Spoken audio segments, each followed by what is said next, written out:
নমস্কার, আমি অনন্যা ঘোষ। আমি আমডাঙ্গা ব্লকের সাধনপুর গ্রাম পঞ্চায়েত থেকে এসেছি। আমার গল্পের শিরোনাম হচ্ছে নারীর কবচ। আমরা যে মেয়ে, আমাদের তো নানা রকম শারীরিক মানসিক নানা রকমই সমস্যা থাকে। তার মধ্যে একটা সমস্যা হচ্ছে মেয়েদের যে পিরিয়ডস হয় সেটা। তো এই মেয়েদের এই সমস্যাটার জন্য আমাদের তো সবার মানে দিদির সাথে যখন দেখা হয় আমরা এই সম্পর্কে আমাদের ধারণা খুবই কম ছিল। কিন্তু তারপরে আমরা জানলাম যে এটা মানে নানা রকমভাবে মানে ঠিকঠাক রাখা যায়। সেটা সেরকম কোনো বড় সমস্যাই নয়, দিদি আমাদেরকে বুঝিয়েছিল। তো তারপর আমরা সেটা সবার সাথে আলোচনা করি, আমাদের গ্রুপের মধ্যে আলোচনা করি।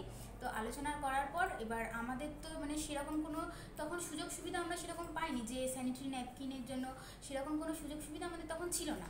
তো তখন যে সবাই কাপড় ইউজ করতো, তো সেটা যে মানে আমাদের স্কিনের জন্য বা যে সেন্সিটিভ এরিয়াটা সেটার জন্য যে কতটা ক্ষতিকর সেটা আমাদের ম্যাডাম নিজেই বলেছিলেন। তো তারপর আমরা এই সবগুলো নিয়ে আমাদের ম্যাডামকে বলি। ম্যাডাম তখন আমডাঙ্গা হসপিটালে রুবিদির সাথে কথা বলে। রুবিদি তখন অন্বেষা ক্লিনিকে গিয়ে সেই আমাদের জন্য আলাদা করে কিশোরী মেয়েদের জন্য স্যানিটারি ন্যাপকিনটা যাতে কিশোরী মেয়েরা প্রতি মাসে পায়, তার জন্য কিশোরী মেয়েদেরকেই বলে যে তোমরা আসো, এসে তোমরাই নিয়ে যাও। তো অন্বেষা ক্লিনিকের উনি স্যানিটারি ন্যাপকিন দিয়ে আমাদেরকে সাহায্য করেছেন। এখন প্রতি মাসেই আমরা যাই, গিয়ে স্যানিটারি ন্যাপকিনগুলো নিয়ে আসি। আর আমাদের দলে মানে যারা আর কি এই জিনিসগুলো নিয়ে ভুল বোঝে, তাদেরকে আমরা এখনও বোঝাই। এবং যাতে আমরা কাজও করেছি যে স্যানিটারি ন্যাপকিন তো একবারে তো আর মানে সব এটা থাকে না।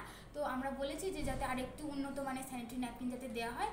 তো সেটার জন্য আমরা দিদিকে বলেছি। তো দিদি বললো যে ঠিক আছে, আমি বলবো যে যাতে একটু উন্নত মানের স্যানিটারি ন্যাপকিন দেওয়া হয়। Very good.